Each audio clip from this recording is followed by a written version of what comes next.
একটু বসো, আমি তেলটা মেখেই হাত ধুয়ে খাবারটা বাড়ছি। হ্যাঁ, সে ঠিক আছে, কিন্তু তুমি কিসের তেল মাখছো এটা? কি আবার মাথার চুলের তেল? এখানেও চুল, ওদিকে মহারাজেরও চুল ঝরে পড়া নিয়ে আমরা সবাই হিমশিম খাচ্ছি গিন্নি। আরে মহারাজের অত সুন্দর কালো চুলগুলো ঝরে যাচ্ছে, এ তো ভারী দুঃখের কথা। সে আর বলতে। ওই জন্যেই তো আমি বাবা মাথায় এই জড়িবুটি তেল মাখি। এতে চুলের গোড়া শক্ত করে, চুলকে ভালো রাখে, নতুন চুল গজায় সব। হ্যাঁ কি কি বললে? নতুন চুলও গজায়? সত্যি? হ্যাঁ, বাহ, তাহলে আর চিন্তা কি। আমাকে এই তেলটা একটু দিতে পারবে গিন্নি? মহারাজকে দিয়ে আসি। উনি বলেছেন যে ওনার সমস্যা দূর করতে পারবে তাকে উনি পুরস্কার দেবেন। ওমা, এই তাই নাকি? এ তো দারুণ ব্যাপার গো। নাও নাও নাও, তেলখানা নিয়ে মহারাজকে কাল দিয়ে এসো তাহলে। আর জানিয়ে দিও, দিনে 2 বার কিন্তু তেল মাখতেই হবে। হ্যাঁ, আচ্ছা ঠিক আছে।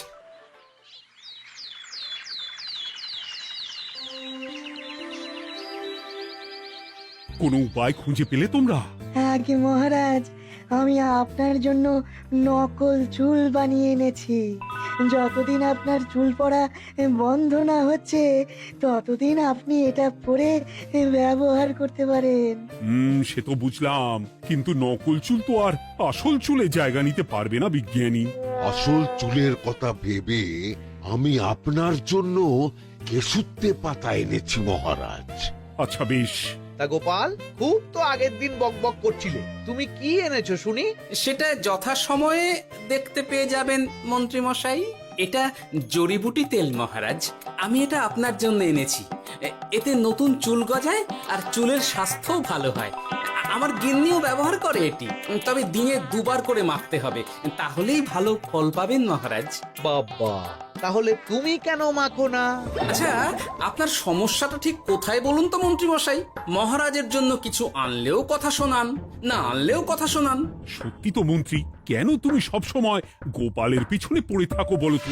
এরা তো তাও সবাই কিছু না কিছু আমার কথা চিন্তা করে এনেছে, তুমি তো সেটাও করনি। না আসলে মহারাজ, আমিও ভাবছিলাম আপনার কথা, কিন্তু থাক, বুঝেছি। আহ, দারুণ। তেলের গন্ধটাও খুব সুন্দর। গোপাল, তোমায় অনেক ধন্যবাদ।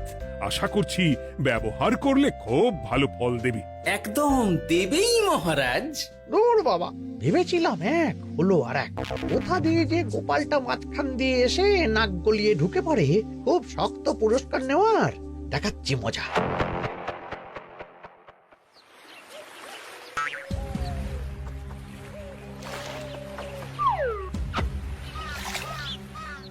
এবারে গোপালের তেল দিয়েই সব কিছু তোলপাড় করব।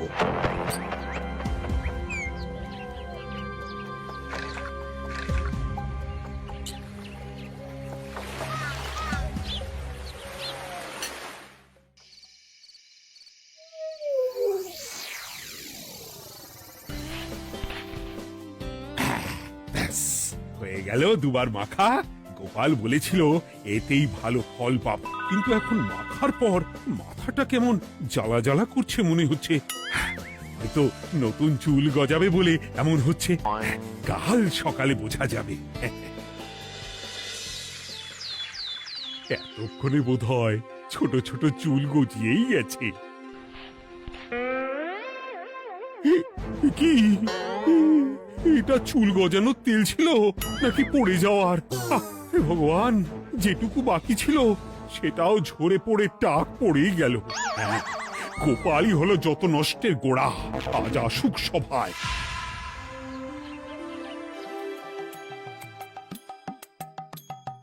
এই যে এখন এলেন উনি। ও কি মহারাজ, আপনি এমন কাপড় মাথায় জড়িয়ে বসে আছেন কেন? তুমি আর এমন প্রশ্ন জিজ্ঞাসা করো না গোপাল, তোমার দয়াতেই মহারাজের এমন অবস্থা। মানেটা আমি তোমায় দেখাচ্ছি, দাঁড়াও। এই যে গোপালের দেওয়া তেল মেখেই আমার এমন হয়েছে, আর তার জন্য আমি তোমাকে কোনোদিনও ক্ষমা করব না গোপাল। বিশ্বাস করুন মহারাজ, আমার গিন্নিও মাখে এই তেল, কিন্তু এমন কিছু তো এখনো পর্যন্ত